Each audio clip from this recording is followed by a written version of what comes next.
The great glory days of Sony. Video out, we are going to discuss what I believe Sony needs to do as soon as possible. I believe it is. The great glory days is over, man. Sony ain't got no games, man. You got MBG out here crying, telling people that Sony needs to bring out these games right now.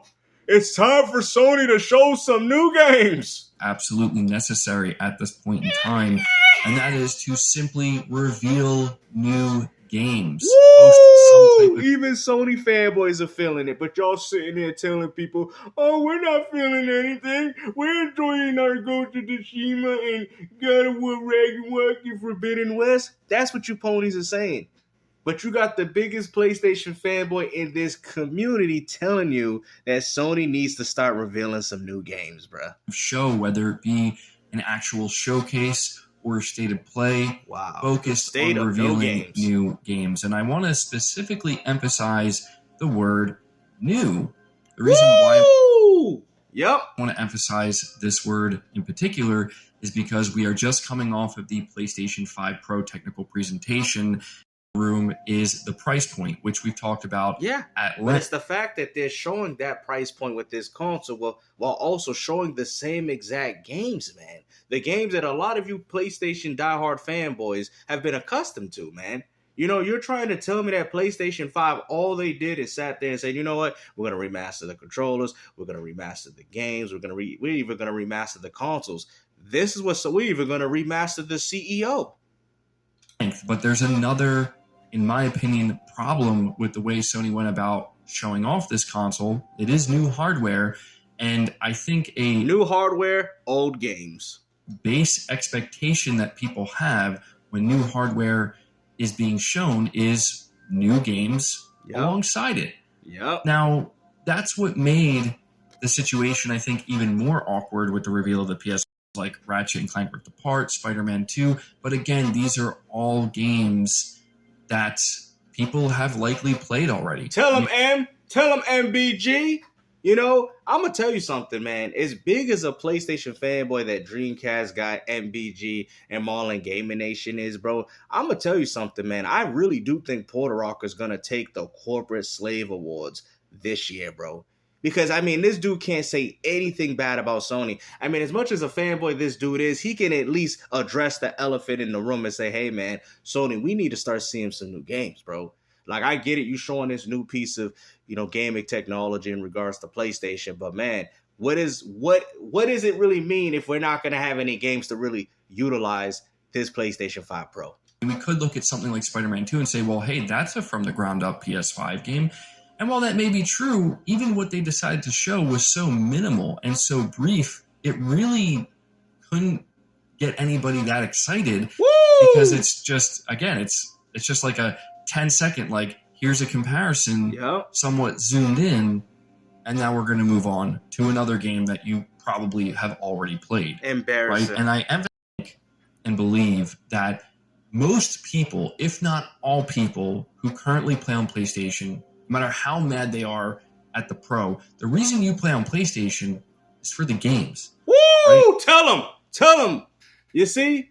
Even PlayStation, I mean, let's be realistic, man, here, man. No console war. Like, y'all can sit there and talk about these situations without having to make it some form of a console war. You know what I'm saying? Like I said, this is a great take by MBG. It's unfortunate that Porter Rock can't do the same thing on his channel. But like I said, man, if you guys want to see Sony do better, you got to bring up these talking points, man. Y'all got to let Sony know. Y'all got to let Hideo Teriyaki know that y'all sick and tired of the same old Chinese food and y'all want something else. You get what I mean? You can't just be sitting here taking his mediocrity. Something that Sony offered at some point in time, whether it be a first-party exclusive, second-party exclusive, a third-party exclusive, or just a third-party multi-plat title. Something in that category brought you over to PlayStation for one reason or another. Yep. And that's even if it was a timed exclusive, Final Fantasy 16 and Forspoken failed, there was still a reason as to why you would want to pick up a PS5. Sony ain't even doing that, and it has a lot to do with the fact that those games failed. But still, at least it was something that you can hold over the competitors' heads.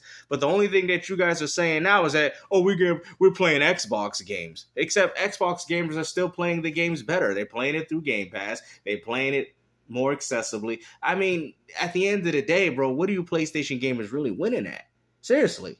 Oh, you're just hoping the day that Microsoft puts all their games on PlayStation? Like, you got to ask yourself, man, that's pretty embarrassing if that's how you guys are running and operating your platform. But I mean, at this point, to me, it seems like Sony just got one of the greatest hustles in gaming.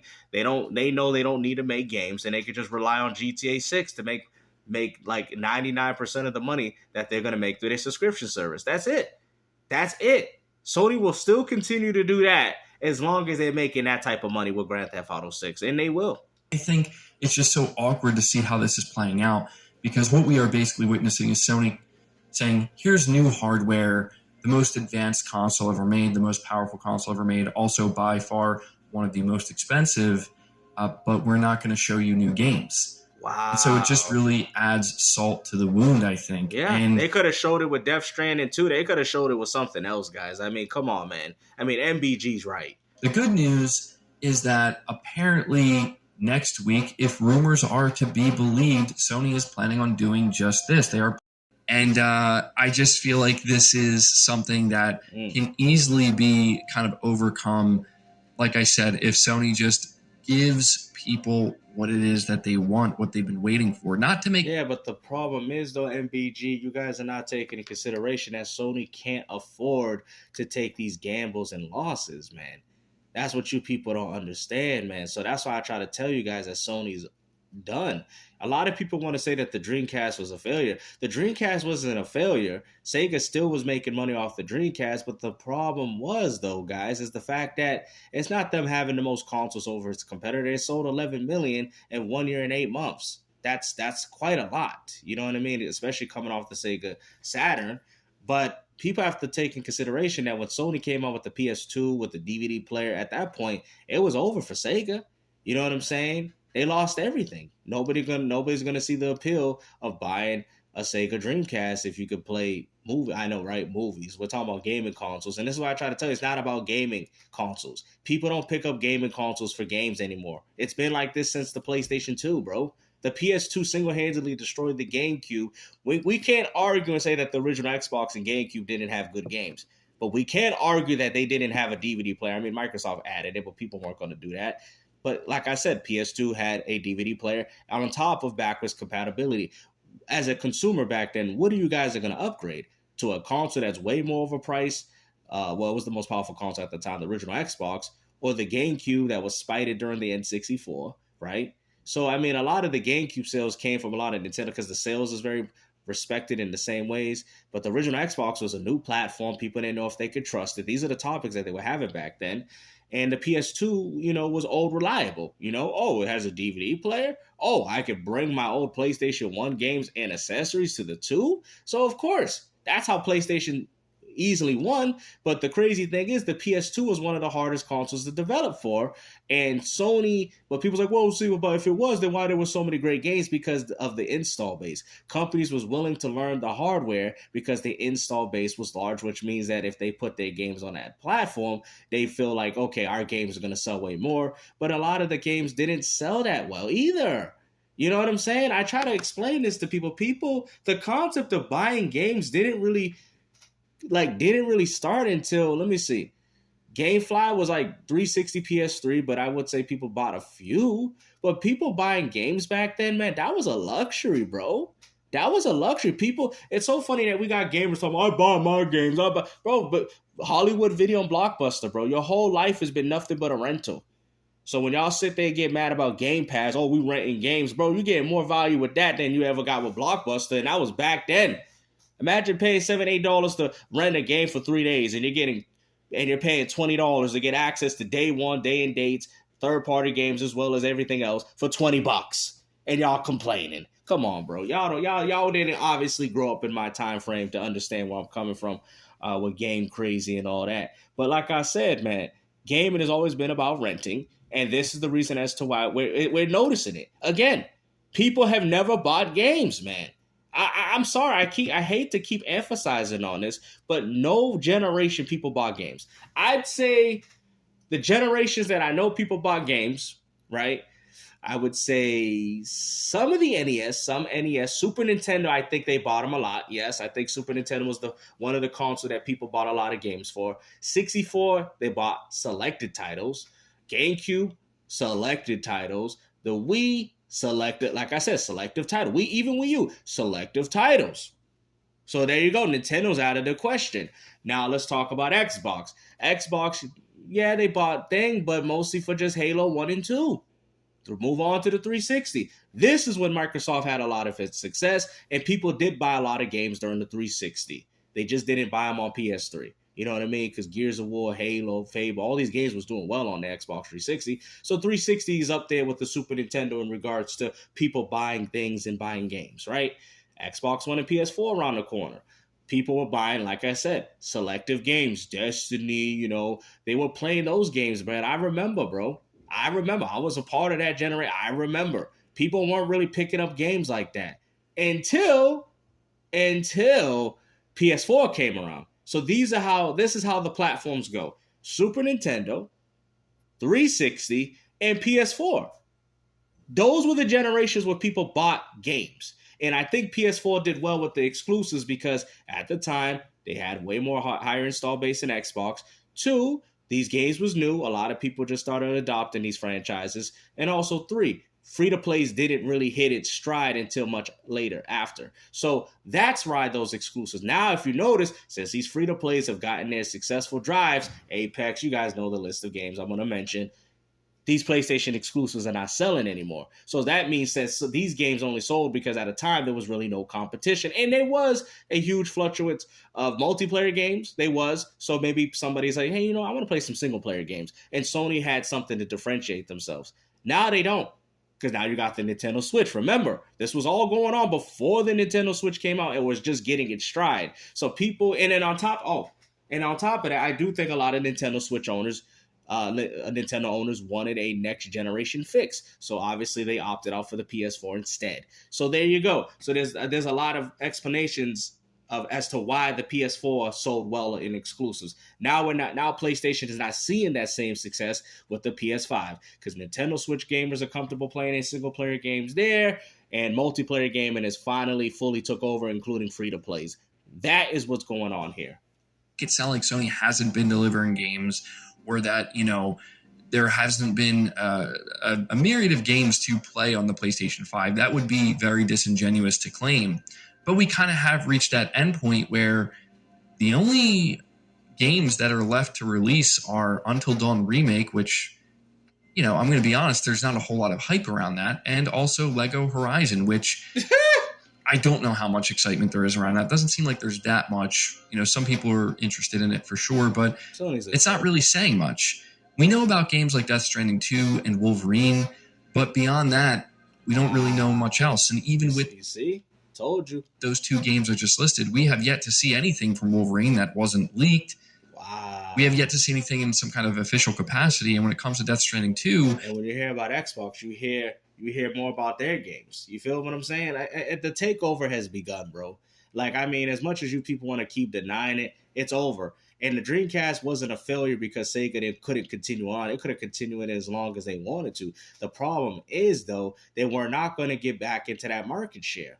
People don't buy a console for games anymore, man. They never did. People never bought games. The reality is, and I say this, you guys cannot argue this, man. You guys cannot argue that people never bought games, man. I can go through a whole history lesson of people not buying games for video gaming.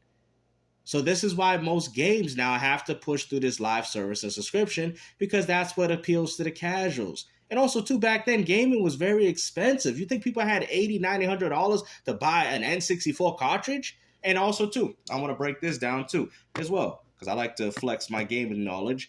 So back then, you go rent the game at Blockbusters or whatever. You think you're finishing Ocarina of Time in 2 or 3 days that your mama rented it? I'm going to tell you something. People did not finish And this is why you guys defend people not finishing games. People did not finish, and people did not buy games back then. That's how it was. The only people that was beating games back then was the skillful gamer that can beat and articulate a game in 2 to 3 or 4 or 5 days before their mom returns at the Blockbusters, like me. I was able to beat these games when my mom rented them. You fools couldn't. You struggled playing these games, and then you had, I got to return Contra 3 Alien Wars because I could never finish it and get past stage 2. You know what I'm saying? So that's why we have this concept of it's okay not to finish games. It's okay not to platinum. It's okay not to 100% games. It's okay not to at least complete the game. Because you know why? Because you people never completed games. You never beat Mike Tyson's Punch-Out. You probably lost to Glass Joe. And there you go. You people have never accomplished anything in gaming. And the ones that did were the ones that had skills. You see? I want people to understand this. We was always the minority. We was never important. Y'all like, wow, man, like you speaking volumes, man. I thought there was not a lot of people like you. I used to know people that bought a San Andreas, and I'm like, yo, you ain't got a PS2? Oh, no, I just play it at my buddy's house. I swear on my life, bro. I used to know people that would buy games and play it on their friends' consoles, bruh. I swear on my life, bro. Y'all don't know the culture of how gaming was back then. People was not buying games like you think. You know what I'm saying? They weren't. You had to be very fortunate as a kid, man. My cousin had hundreds of PS2 games, man. Even I had a lot, and I was jealous every time I came over. I'm like, wow. You know what I'm saying? This man got Sonic Adventure 2, and I'm still playing Sonic Adventure 1? Come on, man. I was hurt, bro. I was hurt. You know? And then when I go to his place, he don't even let me play. I got to sit here and watch him.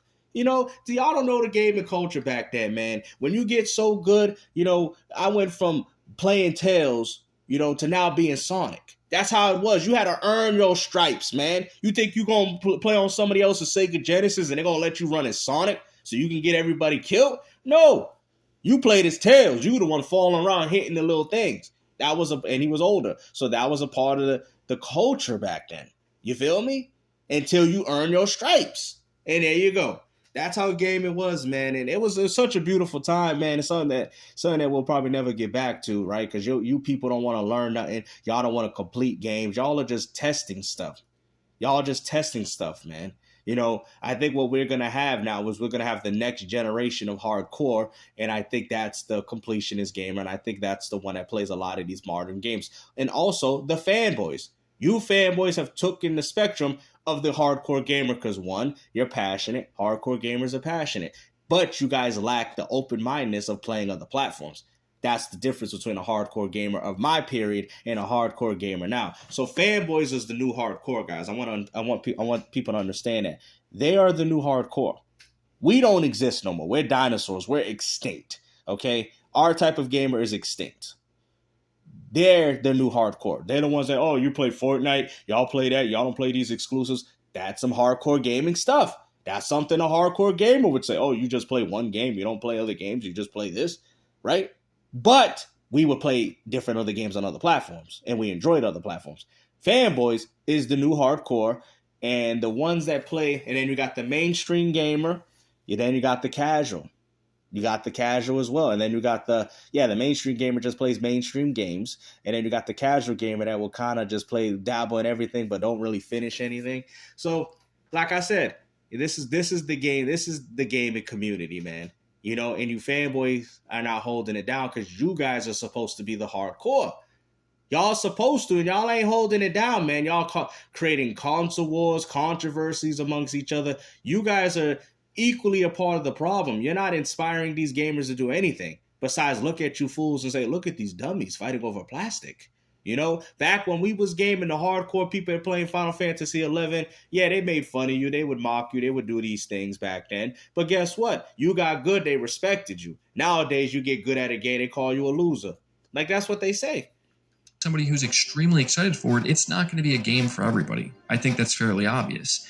Doesn't make me any less excited to see it, but I just think that Sony needs to. And I don't want to see this, bro.